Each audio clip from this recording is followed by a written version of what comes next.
Heat oil in a pan, add one big onion, saute it until it turns golden brown. Now you can add 1 tablespoon of ginger garlic paste and saute it well.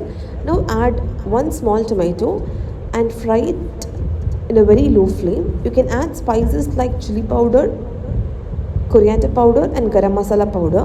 I'm adding 1 tablespoon of each.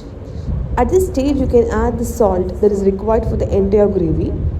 So now add little water and mix the spices well. So now the main ingredient is coconut milk.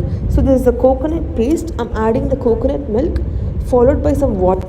So after this you can add some coriander leaves, and I'm breaking open around 5 eggs. Now close it and cook it for 10 minutes in a very low flame. So this is the output. See how beautifully the eggs are cooked. So this is the outcome.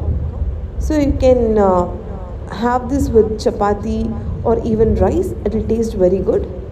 So this is the egg masala that I've made today. Thank you.